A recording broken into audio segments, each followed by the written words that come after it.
Bonjour à tous. Donc, nous reprenons nos cours de sécurité informatique. Aujourd'hui, nous allons traiter de la deuxième phase du système hacking, à savoir l'escalade de privilèges. Il faut savoir que l'augmentation de privilèges est la deuxième étape du piratage du système. Les attaquants vont utiliser des mots de passe obtenus lors de la première phase pour accéder au système cible. Puis, ils vont tenter d'obtenir des privilèges de niveau supérieur dans le système. Les différents outils et techniques utilisés par les attaquants pour élever leurs privilèges vont être décrits dans ce cours. Les privilèges sont tout simplement un rôle de sécurité attribué aux utilisateurs pour l'utilisation de programmes, de fonctionnalités, de systèmes d'exploitation, de fonctions, de fichiers ou de codes spécifiques, afin de limiter leur accès par différentes catégories ou types d'utilisateurs. Si un utilisateur dispose de plus de privilèges, il peut modifier ou interagir avec des parties plus restreintes du système ou de l'application que le commun des utilisateurs qui sont moins privilégiés. Les attaquants obtiennent d'abord un accès au système avec de faibles privilèges, puis tentent d'obtenir davantage de privilèges pour effectuer des activités restreintes aux utilisateurs moins privilégiés. Une attaque par élévation de privilèges est le processus permettant d'obtenir plus de privilèges que ceux initialement acquis. Lors d'une attaque par élévation de privilèges, les attaquants accèdent d'abord au réseau à l'aide d'un compte utilisateur non administrateur. Puis, ils tentent d'obtenir des privilèges administratifs.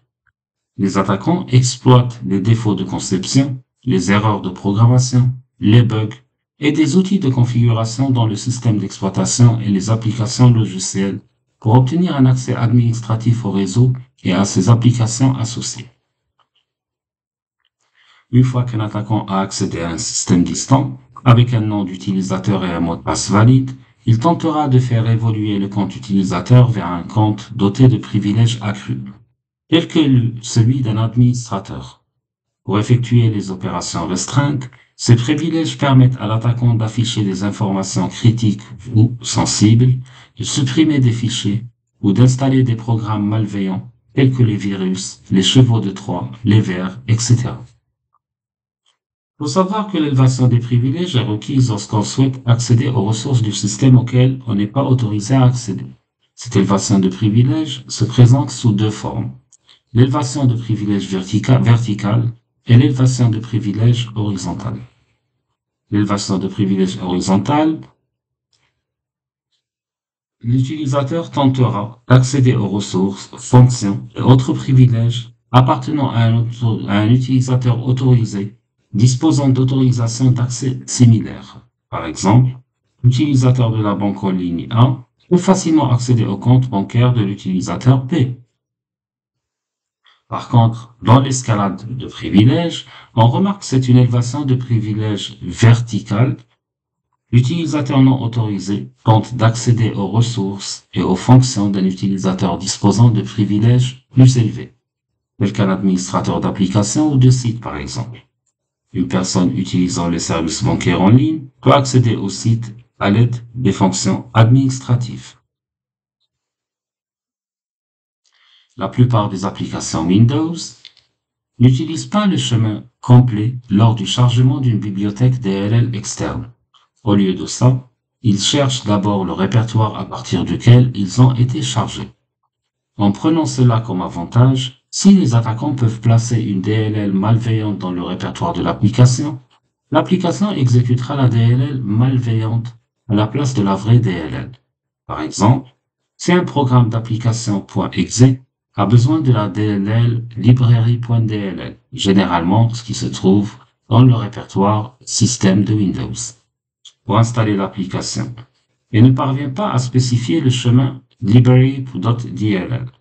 Windows va chercher la DLL dans le répertoire à partir duquel l'application a été lancée. Donc, si un attaquant a déjà placé la DLL dans le même répertoire que le programme .exe, alors cette DLL malveillante se chargera à la place de la vraie DLL, ce qui permettra à l'attaquant d'accéder à distance au système cible.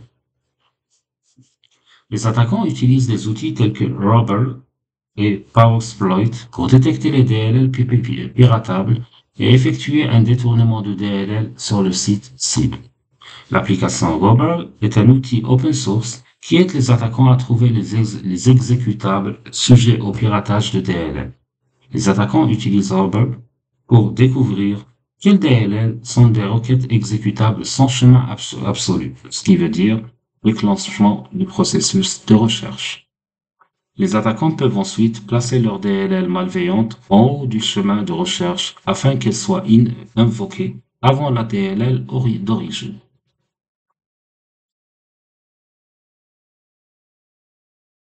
Une autre technique d'élévation de privilèges consiste à exploiter les privilèges par exploitation de vulnérabilité.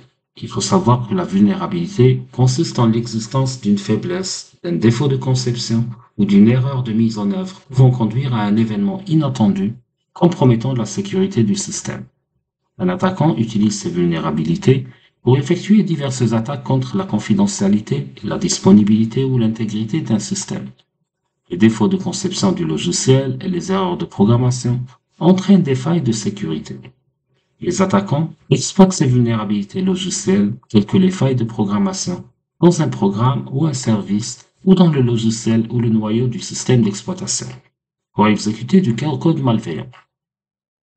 L'exploitation des vulnérabilités logicielles permet aux attaquants d'exécuter une commande ou un binaire sur une machine cible pour obtenir des privilèges plus élevés que ceux existants ou contourner des mécanismes de sécurité.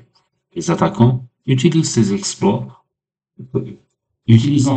exploits, peuvent même accéder aux comptes et informations d'identification d'utilisateurs privilégiés.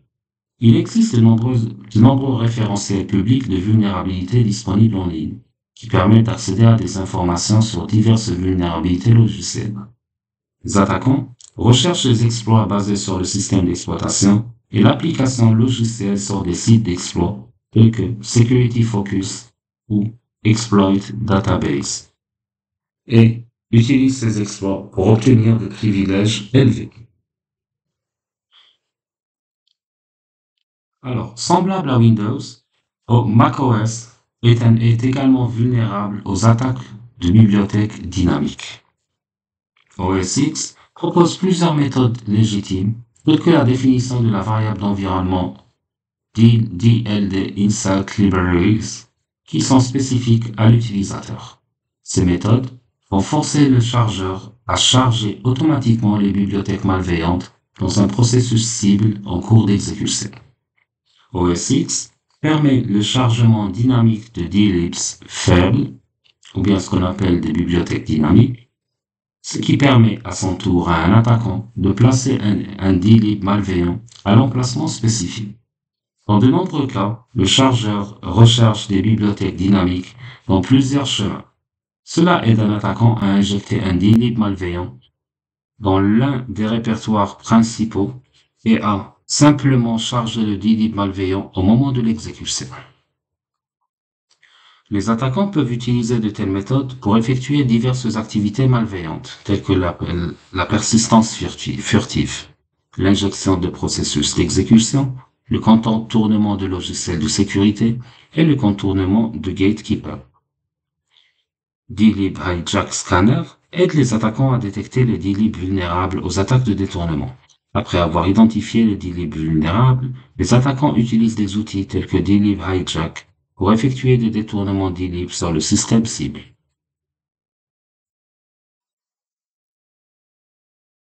Spectre et Meltdown sont des vulnérabilités du processeur qui ont été découvertes dans la conception des processeurs modernes, notamment les puces AMD, ARM et Intel. Cette vulnérabilité est causée par l'optimisation des performances de ces processeurs. Les attaquants peuvent exploiter ces vulnérabilités pour obtenir un accès non autorisé et voler des informations système critiques telles que les informations de connexion, les clés secrètes, les frappes du clavier, les clés de cryptage, etc. qui sont stockées dans la mémoire de l'application afin d'élever leurs privilèges. Ces attaques peuvent être effectuées car la vérification normale des privilèges de l'utilisateur est perturbée par l'interaction de fonctionnalités telles que la prédiction de branchement, l'exécution dans le désordre, la mise en cache et l'exécution spéculative. En utilisant ces vulnérabilités, les attaquants peuvent exploiter diverses ressources informatiques telles que la plupart des systèmes d'exploitation, serveurs, PC, systèmes cloud et appareils mobiles. Nous allons commencer par voir la vulnérabilité Spectre. La vulnérabilité Spectre se trouve dans de nombreux processeurs modernes, notamment les processeurs Apple, AMD, ARM, Intel, Samsung et Qualcomm. Cette vulnérabilité permet aux attaquants de tromper un processeur pour qu'il exploite l'exécution spéculative pour lire les données restreintes. Les processeurs modernes mettent en œuvre une exécution spéculative pour prédire l'avenir afin de terminer l'exécution plus rapidement. Par exemple, si la puce identifie qu'un programme comprend plusieurs instructions conditionnelles, elle commencera à exécuter et à conclure toutes les sorties possibles avant le programme. Les attaquants peuvent exploiter cette vulnérabilité de différentes manières. Tout d'abord, le processeur est obligé à effectuer une exécution spéculative d'une lecture avant que la vérification des limites ne soit effectuée. Par conséquent, un attaquant peut accéder et lire des emplacements mémoire hors limite. Ou bien, lors de l'exécution d'instructions conditionnelles, pour un traitement plus rapide, les processeurs utilisent les prédictions de branchement pour choisir un chemin à exécuter de manière spéculative. Les attaquants peuvent exploiter cette fonctionnalité pour forcer le processeur à prendre une décision spéculative inappropriée et d'accéder à davantage de données hors de portée. Les attaquants peuvent utiliser cette vulnérabilité pour lire les emplacements mémoire adjacents d'un processus et accéder à des informations pour lesquelles ils ne sont pas autorisés.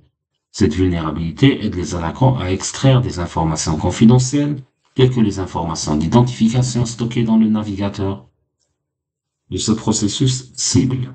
Dans certains cas, en utilisant cette vulnérabilité, un attaquant peut même lire la mémoire du noyau pour effectuer une attaque web à l'aide de JavaScript.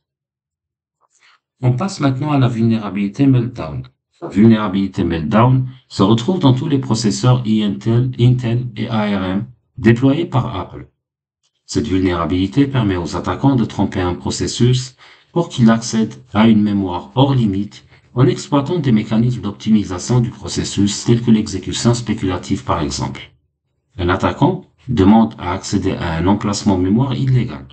Il envoie une deuxième commande de lecture conditionnelle d'un emplacement mémoire valide. Dans ce cas, un processeur utilisant l'exécution spéculative terminera l'évaluation du résultat des deux requêtes, avant de vérifier la première requête. Lorsque le processeur vérifie que la première requête est invalide, il rejette les deux requêtes après avoir vérifié les privilèges. Même si le processeur rejette les deux requêtes, les résultats des deux requêtes restent dans la mémoire cache. Maintenant que l'attaquant envoie plusieurs requêtes valides pour accéder à des emplacements mémoire hors limite. Les attaquants peuvent utiliser cette vulnérabilité pour élever les privilèges en forçant un processus non privilégié à lire d'autres emplacements de mémoire adjacents, tels que la mémoire du noyau ou la mémoire physique. Cela conduit à des informations système critiques, telles que les informations d'identification, les clés privées, etc.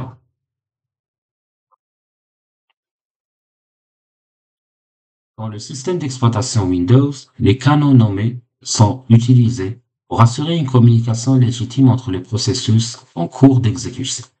Dans cette technique, les messages sont échangés entre processus à l'aide d'un fichier.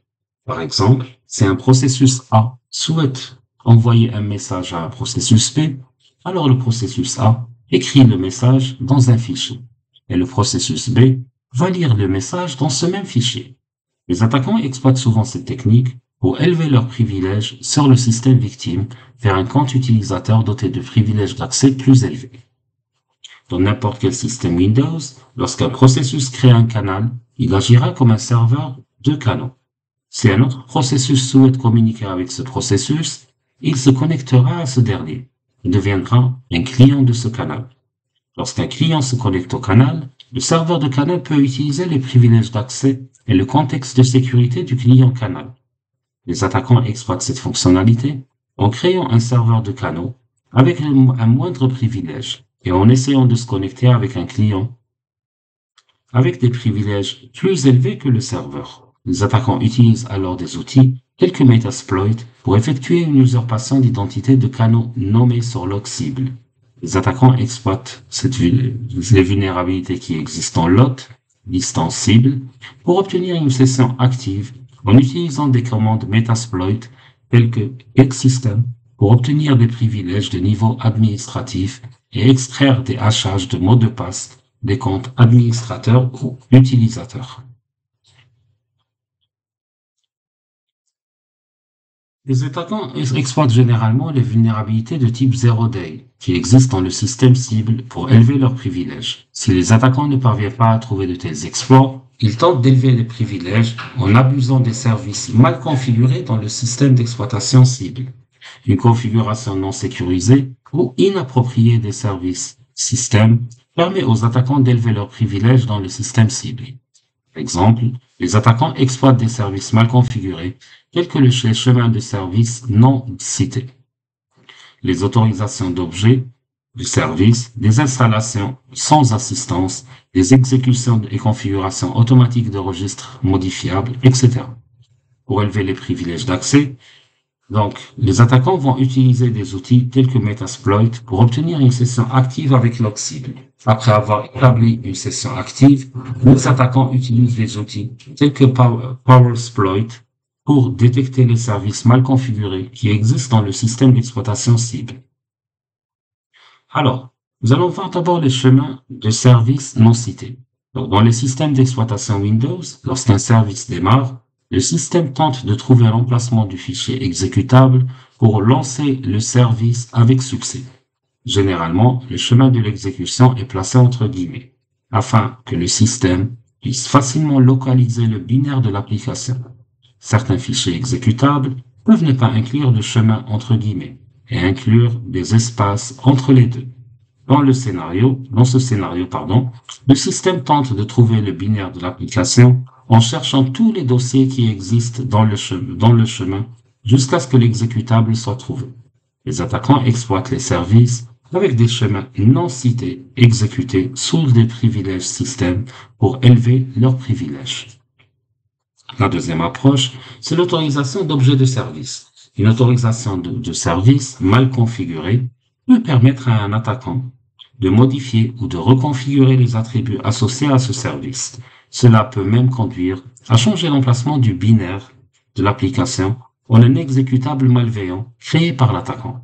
En exploitant ces services, les attaquants peuvent même ajouter de nouveaux utilisateurs au groupe d'administrateurs locaux du système. Les attaquants détournent ensuite de nouveaux comptes pour élever leurs privilèges d'accès.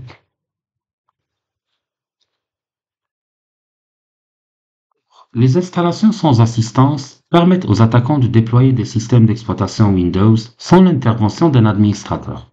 Les administrateurs doivent nettoyer manuellement les détails de l'installation sans assistance stockés dans le fichier unattended.xml. Ce fichier XML stocke toutes les informations liées aux paramètres de configuration définis lors du processus d'installation et peut également inclure des informations sensibles telles que la configuration des comptes locaux, les noms d'utilisateurs et même les mots de passe décodés. Sur le système Windows, le fichier unattended.xml est stocké dans l'un des emplacements suivants: cwindows.pointer, cwindows.pointer unattended, cwindows system32 ou bien cwindows system32 sysprep. Si des attaquants peuvent accéder à ce fichier, ils peuvent alors facilement obtenir des informations d'identification et les paramètres de configuration utilisés lors de l'installation de ce service, de cette application. Les attaquants utilisent ces informations pour élever leurs privilèges. Le pivotement et le relais sont des techniques utilisées pour trouver des informations détaillées sur le réseau cible. Ces techniques sont exécutées après avoir réussi à compromettre un système cible. Le système compromis est utilisé pour pénétrer dans le réseau cible afin d'accéder à d'autres systèmes et ressources qui seraient autrement inaccessibles depuis le réseau de l'attaquant. Dans la technique de pivotement, seuls les systèmes accessibles via les systèmes compromis sont exploités, tandis que dans la technique de relais, les ressources accessibles via le système compromis sont explorées ou accessibles. Grâce au pivotement, les attaquants peuvent ouvrir un shell distant sur le système cible via un tunnel via le SSH initial du système compromis. Lors du relais, les ressources présentes dans d'autres systèmes sont accessibles via une session shell tunnelisée sur le système compromis.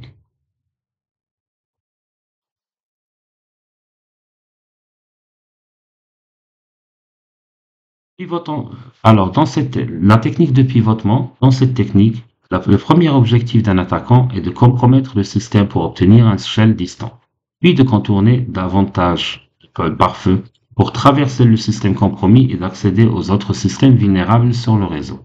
Une fois le système compromis avec succès, une session Meterpreter est établie. Comme la session passe par le système compromis, le système cible ne peut pas déterminer l'origine réelle de l'exploitation. Généralement, pour effectuer le pivotement, on doit passer par un certain nombre d'étapes. D'abord, on doit découvrir les hôtes en direct du réseau. Une fois qu'un système est compromis, une analyse ARP est effectuée pour découvrir la liste des systèmes actifs sur le réseau. Par exemple, un attaquant utilise la commande run post Windows gather ARP scanner remote hosts avec la plage d'adresse pour détecter les hosts actifs sur le réseau cible. Comme vous le voyez dans la capture d'écran, les résultats de l'analyse montrent 7 adresses IP accessibles au système compromis. Pour en savoir plus sur ces adresses IP, l'attaquant va effectuer un scan de port. La deuxième phase consiste à configurer des règles de routage. Avant l'utilisation de Metasploit pour exécuter un scanner de port sur 2 adresses IP sur le réseau cible, les attaquants vont implémenter des règles de routage pour demander à Metasploit d'acheminer tout le trafic destiné au réseau privé en utilisant la session Meterpreter existante, établie entre le système de l'attaquant et le système compromis. Par exemple, l'attaquant peut utiliser la commande suivante, background, route add pour ajouter une route. Il va mettre son adresse IP, le masque de sous-réseau et le numéro de session. Les règles de routage pour demander à Metasploit d'acheminer tout trafic destiné à 10.10.10.0 avec le masque 3x255 vers la série numéro 1, donc qui est la session Meterpreter établie dans un système compromis. La troisième phase consiste à analyser les ports système, des différents systèmes. Donc, une fois la règle de routage implémentée, l'analyse des ports est effectuée sur des systèmes actifs. Par exemple, l'attaquant va utiliser les commandes use auxiliary scanner port scan TCP, set remote host, il va définir l'adresse, set port de 1 à 1000. Ensuite, il va lancer son run. Comme le montre la capture d'écran numéro 3, le résultat affiche les ports ouverts sur les systèmes privés. Et en dernier, on arrive à l'exploitation des services vulnérables. Donc, une fois les ports analysés, les services vulnérables exécutés sur ces ports peuvent être exploités. Par exemple, un attaquant peut utiliser l'exploit bypass UAC pour contourner le paramètre de contrôle d'accès utilisateur. Une séance est établie pour les personnes vulnérables, comme le montre la capture d'écran. Numéro 4. Donc un système réussi en passant par un système compromis.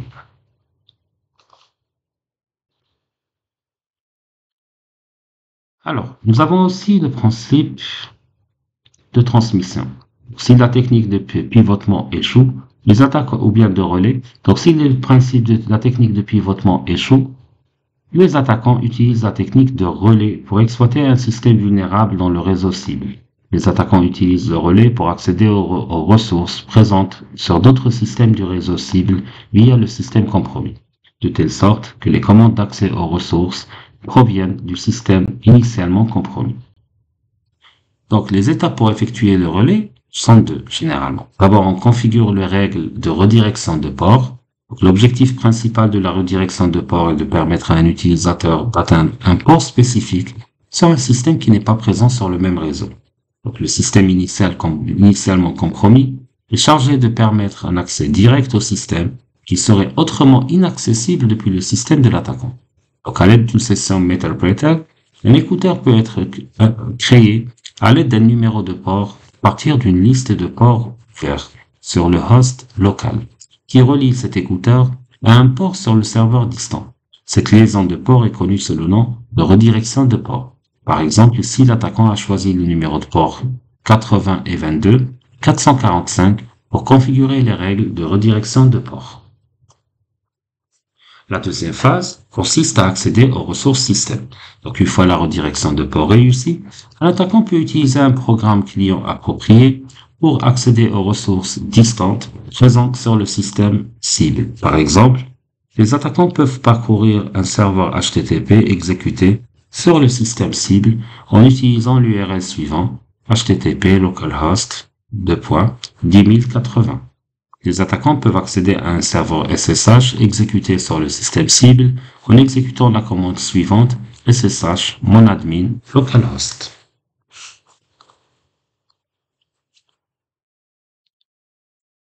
Alors, il y a d'autres approches qui sont utilisées pour faire le pivotement et le relais des machines externes. D'abord, nous avons ce qu'on appelle la manipulation des jetons d'accès.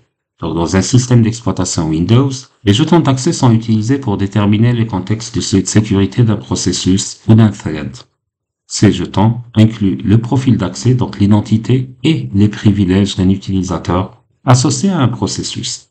Une fois qu'un utilisateur est authentifié, le système produit un jeton d'accès. Chaque processus exécuté par l'utilisateur utilisera ce jeton d'accès. Donc, le système va vérifier ce jeton d'accès lorsqu'un processus accède à un objet sécurisé.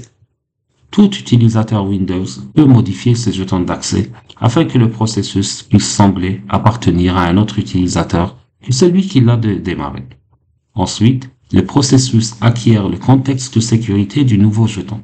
Par exemple, les administrateurs Windows doivent se connecter en tant qu'utilisateurs normaux et exécuter leurs outils avec des privilèges administrateurs à l'aide de la commande de manipulation de jetons run as. Les attaquants peuvent exploiter cela pour accéder aux jetons d'autres utilisateurs ou générer des jetons usurpés pour élever leurs privilèges et effectuer des activités malveillantes tout en échappant à la détection. La deuxième approche, c'est ce qu'on appelle le calage d'application ou bien application shiming. Les systèmes d'exploitation Windows utilisent un framework de compatibilité des applications Windows appelé Shim pour accéder à la compatibilité entre les versions plus anciennes et plus récentes de Windows. Par exemple, le shimming d'application permet aux programmes créés sous Windows XP d'être compatibles avec Windows 10, voire même 11. Les shims fournissent un tampon entre le programme et le système d'exploitation. Ce tampon est référencé lorsqu'un programme est exécuté pour vérifier si le programme nécessite un accès à la base de données SHIM. Lorsqu'un programme doit communiquer avec le système d'exploitation, la base de données SHIM utilise ce qu'on appelle le Hooking API pour rediriger le code. Toutes les cales ou les SHIM installées par le programme d'installation Windows par défaut sbinstall.exe sont stockés dans la racine Windows Application Patch sysmain.sdb. Ensuite, HKL, Software Microsoft Windows, ou bien NT, Current Version, App Compat Flag, Install SDB. Les cales fonctionnent en mode utilisateur et ne peuvent pas modifier le noyau. Certains de ces shims peuvent être utilisés pour contourner l'UAC à travers un redirect exe, injecter des DLL malveillantes à travers inject DLL ou capturer des adresses mémoire à travers get_proc_address. Donc, un attaquant peut utiliser ces shims pour effectuer différentes attaques, notamment de désactivation de Windows Defender, d'élévation de privilèges ou d'installation de portes dérobées. La troisième vulnérabilité exploitable ou technique, c'est la faiblesse des autorisations du système de fichiers. Donc, de nombreux processus dans le système d'exploitation Windows exécutent automatiquement des fichiers binaires dans le cadre de leur fonctionnalité ou pour effectuer certains accès.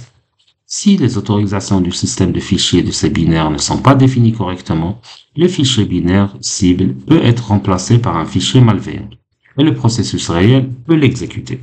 Si les processus qui exécutent ce binaire disposent d'autorisations de niveau supérieur, alors le binaire s'exécute également sous des autorisations de niveau supérieur, qui peuvent inclure le système.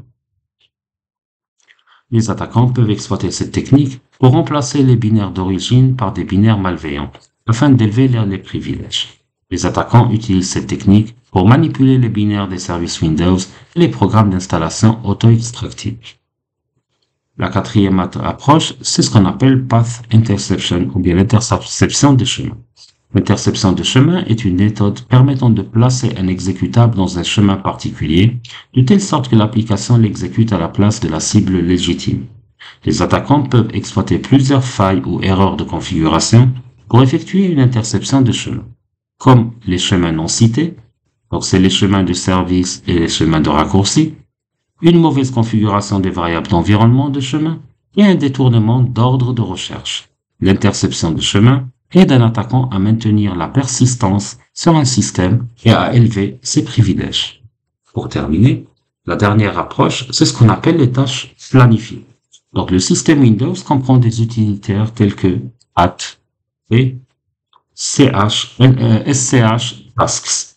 Un utilisateur disposant de privilèges administrateurs peut utiliser ces utilitaires conjointement avec le planificateur de tâches. Planifier des programmes ou des scripts pouvant être exécutés à une date et à une heure particulière.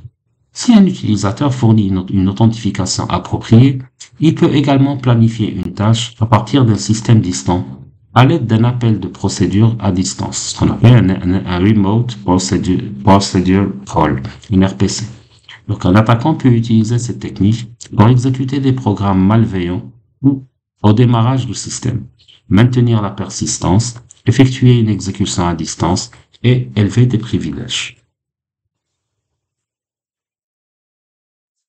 Nous avons aussi ce qu'on appelle le lancement de démos. Alors, pendant le processus de démarrage de macOS et OS X, launchd est exécuté pour terminer le processus d'initialisation du système. Les paramètres de chaque démon de lancement à la demande au niveau du système trouvé, dont System Library LaunchDaemon et Library LaunchDaemon, sont chargés à l'aide de launchd. Ces démons sont des fichiers de liste de propriétés, ce qu'on appelle des playlists, sont liés aux exécutables qui s'exécutent au moment du démarrage. Les attaquants peuvent créer et installer un nouveau démon de lancement qui peut être configuré pour s'exécuter au moment du démarrage en utilisant launchd ou launch control pour charger playlist dans les répertoires appropriés. Les configurations faibles permettent à un attaquant d'altérer l'exécutable du démon de lancement existant afin de maintenir la persistance ou d'élever les privilèges. Une autre approche, c'est la modification PSList, toujours sous macOS ou OS X. Les fichiers PSList, donc toujours les listes de propriétés, incluent toutes les informations nécessaires à la configuration des applications et des services. Ces fichiers décrivent quand les programmes doivent s'exécuter, le chemin du fichier exécutable et les paramètres du programme, les autorisations essentielles du système d'exploitation, etc. Les fichiers PSList, sont stockés à des emplacements spécifiques, tels que bibliothèque préférence qui s'exécute avec des privilèges de haut niveau, et bibliothèque préférence qui s'exécute avec des privilèges utilisateurs. Les attaquants peuvent accéder à ces fichiers plist et les modifier pour exécuter du code malveillant au nom d'un utilisateur légitime, puis les utiliser comme mécanisme de persistance et pour élever leurs privilèges. Nous avons aussi l'approche setuid et setgid. Donc, sous Linux et macOS, si une application utilise setuid et setgid, l'application s'exécutera avec les privilèges de l'utilisateur ou du groupe propriétaire, respectivement. Généralement, les applications s'exécutent sous les privilèges de l'utilisateur actuel. Il existe certaines circonstances dans lesquelles les programmes doivent être exécutés avec des privilèges élevés. Mais l'utilisateur qui exécute le programme n'a pas besoin de privilèges élevés. Dans ce scénario, on peut définir des indicateurs setuid ou setgid pour leurs applications. Un attaquant peut exploiter les applications avec des indicateurs setuid et setgid pour exécuter du code malveillant avec des privilèges élevés. Nous avons aussi l'approche web shell. Donc, un shell web est un script web qui permet d'accéder à un serveur web. Les shells web peuvent être créés dans tous les systèmes d'exploitation comme Windows, Linux, macOS et OS X. Les attaquants créent des shells web pour injecter un script malveillant sur un serveur web afin de maintenir un accès persistant et d'élever les privilèges. Les attaquants utilisent un shell web comme porte dérobée pour accéder et contrôler un serveur distant. Généralement, un shell web s'exécute sous les privilèges de l'utilisateur actuel, à l'aide d'un shell web. Un attaquant peut effectuer une élévation de privilèges en exploitant les vulnérabilités du système local. Après avoir augmenté ses privilèges, un attaquant peut installer des logiciels malveillants, modifier les autorisations des utilisateurs, ajouter ou supprimer des utilisateurs, voire même voler des informations d'identification et lire des emails. On peut aussi abuser des droits sudo. Alors sudo, qui est un utilisateur de remplacement do, est un utilitaire système basé sur Unix et Linux qui permet aux utilisateurs d'exécuter les commandes en tant que super utilisateur ou root, en utilisant des privilèges de sécurité d'un autre utilisateur. Un fichier etc sudo ers inclut la configuration des droits sudo. Ce fichier contient des informations détaillées concernant les autorisations d'accès, y compris les commandes autorisées à s'exécuter avec ou sans mot de passe par l'utilisateur groupe. Les attaquants peuvent abuser de sudo pour élever leurs privilèges afin d'exécuter des programmes où les utilisateurs normaux ne sont pas autorisés à exécuter.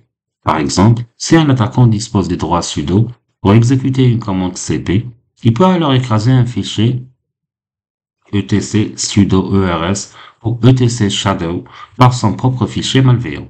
En écrasant le contenu du fichier sudo ers, il peut modifier les autorisations pour exécuter diverses commandes ou programmes restreints afin de lancer d'autres attaques sur le système. Pardon.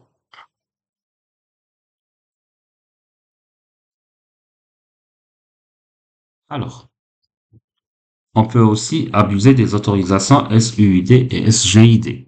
Donc, définir l'identification des utilisateurs SUID et définir l'identification du groupe SGID sont des autorisations d'accès accordées à un fichier programme dans le système basé sur Unix. Ces autorisations permettent généralement aux utilisateurs ou du système d'exécuter un programme avec des privilèges temporairement élevés ou des privilèges root pour exécuter une tâche particulière. Les fichiers avec les droits SUID et SGID s'exécutent avec des privilèges plus élevés. Sous Linux, certaines commandes et fichiers binaires peuvent être exécutés par des attaquants pour élever leurs privilèges d'utilisateurs non root à des utilisateurs root. Si les indicateurs de droits SUID et SGID sont définis, certaines de ces commandes exécutables qui peuvent être utilisées par des attaquants pour générer un shell et augmenter leurs privilèges sont nmap, vim, less, mob, batch, cat, cp, echo, find, nano. Donc les attaquants peuvent utiliser les commandes suivantes pour rechercher les fichiers SUID et SGID dans un système cible. Il faut savoir find /perm-eu-s-type f2. Ensuite, vous faites un pipe vers, par exemple, dev nul. Ou bien, pour tout ce qui est GUID, vous allez utiliser pratiquement la même commande, sauf qu'à la place du U, vous allez mettre un G. Alors, on peut aussi exploiter le noyau. Alors, les exploits du noyau font référence à des programmes capables d'exploiter des vulnérabilités présentes dans le noyau pour exécuter des commandes arbitraires ou du code avec des privilèges plus élevés. En exploitant avec succès les vulnérabilités du noyau, les attaquants peuvent obtenir un accès super utilisateur ou root au système cible. Pour exécuter un exploit du noyau, les attaquants doivent disposer des détails de configuration du système cible. Les attaquants utilisent les commandes suivantes pour obtenir les détails tels que les systèmes d'exploitation, la version du noyau et l'architecture du système cible. Par exemple, pour l'OS, on va utiliser uname-a. La version du noyau, cat/etc/issue. Pour l'architecture, cat/proc/version. Donc, les attaquants recherchent généralement leurs exploits sur exploitdb.com et exécutent des scripts Python tels que linprivechecker.p pour détecter les exploits du noyau permettant d'élever les privilèges. Alors, généralement, il y a des outils qui vont vous simplifier la vie. Donc, c'est des outils d'élévation de privilèges tels que Beirut ou bien LinPost, etc. Windows Exploit Suggester. Donc, c'est pas les outils qui manquent. Donc, qui vont vous permettre d'exécuter une évaluation de la configuration sur un système cible pour trouver les informations sur les vulnérabilités sous-jacentes, les services, les autorisations de fichiers et de répertoire, la version du noyau, l'architecture, etc. Donc, les attaquants peuvent en outre trouver un moyen d'exploiter et d'élever leurs privilèges sur le système cible. Si on commence par Beirut, alors Beirut est un outil post-exploitation qui permet de vérifier les erreurs de configuration courantes afin de trouver un moyen d'élever les privilèges. Comme le montre la capture d'écran, en utilisant cet outil, les attaquants peuvent obtenir des informations sur les autorisations de service, les répertoires inscriptibles avec leur emplacement et les autorisations sur les clés de démarrage. Par contre, LinPost pour Exploitation, donc c'est un outil qui permet d'obtenir des informations détaillées sur les noyaux qui peuvent être utilisés pour élever les privilèges sur le système cible. Comme le montre la capture d'écran, en utilisant cet outil, les attaquants peuvent obtenir des informations sur le noyau, les systèmes de fichiers, les super users, les sudo ERS, les versions sudo, etc.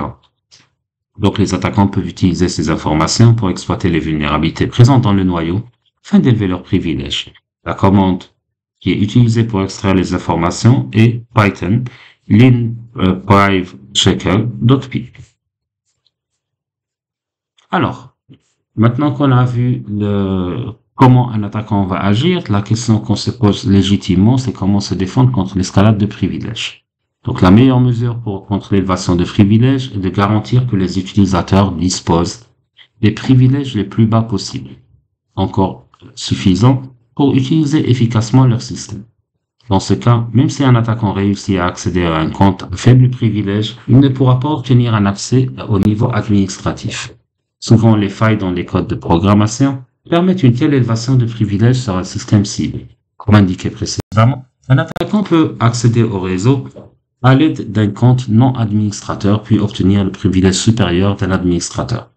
Alors, pour comme contre-mesure, ce qui est proposé, c'est d'abord de restreindre les privilèges de connexion interactive, exécuter les utilisateurs et les applications avec les privilèges les plus bas, mettre en œuvre l'authentification et l'autorisation multifacteur, exécuter des services en tant que compte non privilégié, implémenter une méthodologie de séparation des privilèges pour limiter la portée des erreurs et des bugs de programmation, utiliser une technique de cryptage pour protéger les données sensibles et réduire la quantité de code exécuté avec un privilège particulier.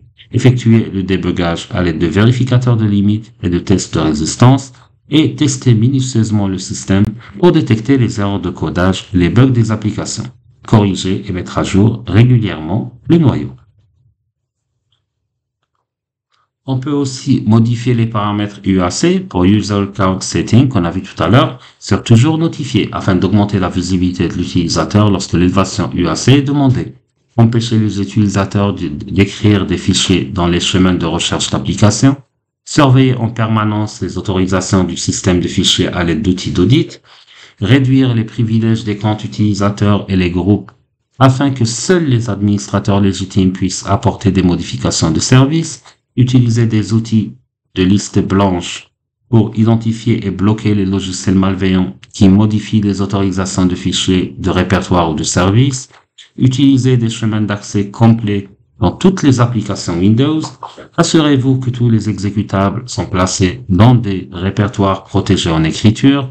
Sous macOS, empêchez les utilisateurs de modifier les fichiers plist en les rendant en lecture seule. Et bloquer les utilitaires, systèmes ou les logiciels indésirables pouvant être utilisés pour planifier des tâches. Patcher et mettre à jour régulièrement les serveurs web, désactiver les comptes administrateurs locaux par défaut, détecter, réparer et corriger toutes les failles ou erreurs en cours d'exécution dans le service système. Maintenant, comment se défendre contre les abus des droits sudo? Il faut mettre en œuvre une politique de mot de passe forte pour les utilisateurs sudo, désactiver les mises en cache des mots de passe en définissant timestamp timeout sur 0, de sorte que chaque fois que sudo est exécuté, les utilisateurs doivent ressaisir leur mot de passe, séparer les comptes administratifs de niveau sudo des comptes réguliers de l'administrateur pour empêcher le vol de mots de passe sensibles, mettre à jour les autorisations de compte des utilisateurs à intervalles réguliers et surtout tester les utilisateurs sudo ayant accès à des programmes contenant des paramètres pour l'exécution de code arbitraire. Il faut savoir aussi que les professionnels de la cybersécurité peuvent utiliser des outils tels que Dependency Walker, DLL Hijack Audit Kit ou bien DLL Spy pour détecter ou empêcher l'élévation de privilèges à l'aide de piratage de DLL. De plus, les outils tels que DLib Hijack Scanner aident les professionnels de la sécurité à détecter et à empêcher l'élévation de privilèges à l'aide de détournement de DLib sur les systèmes OS X.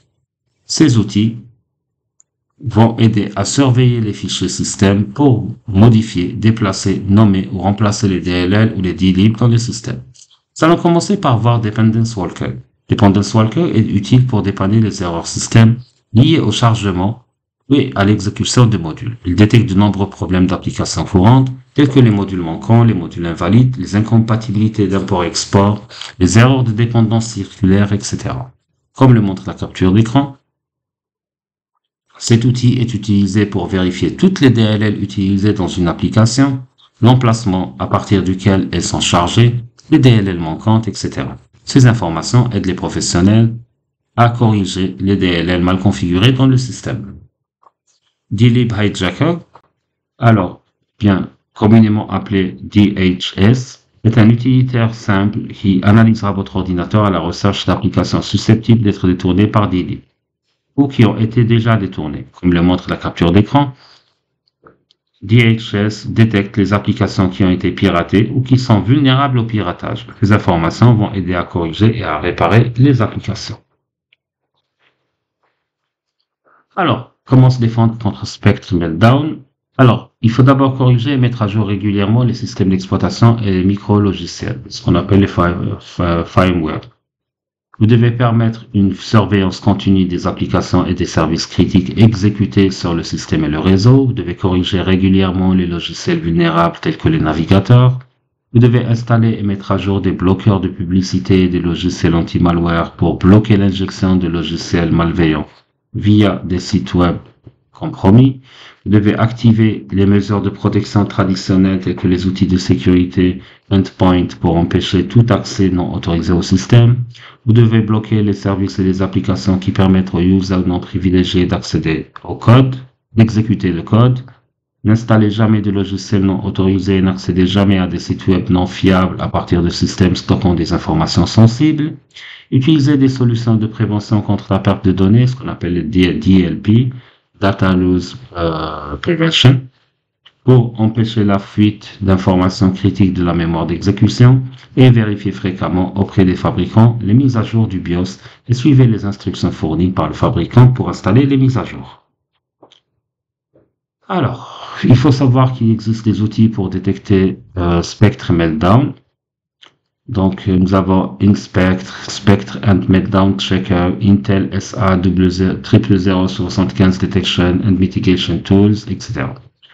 Donc, pour détecter ces vulnérabilités, ces outils existent en téléchargement libre et vont vous aider à savoir si votre processeur est vulnérable ou non. Chose que vous devez faire avant le prochain TD. Alors, si on commence par Inspect va examiner et va divulguer les capacités matérielles et logicielles de tout système Windows pour empêcher les attaques Meltdown et Spectre. La détection précoce de ces vulnérabilités va vous aider à mettre à jour le matériel du système, votre BIOS, qui va se charger le micro-logiciel du processeur mis à jour et son système d'exploitation pour utiliser de nouvelles fonctionnalités. Vérificateur, alors Spectre and Meltdown Checker est un script shell qui permet de déterminer si un système est vulnérable à divers CVE. Donc pour les systèmes Linux, le script détectera les atténuations, y compris les correctifs non vanilla rétroportés, quel que soit le numéro de version du noyau annoncé ou la distribution, telle que Debian, Ubuntu, CentOS, Fedora, etc. Comme le montre la capture d'écran, Spectre et Meltdown Checker sont utilisés pour déterminer si le système est immunisé contre les vulnérabilités d'exécution spéculative. Cet outil va aider à vérifier si le système dispose des mesures d'atténuation correctes et connues ou non. Sur ce, je vous remercie d'avoir suivi ce cours et je vous donne rendez-vous normalement dans une semaine.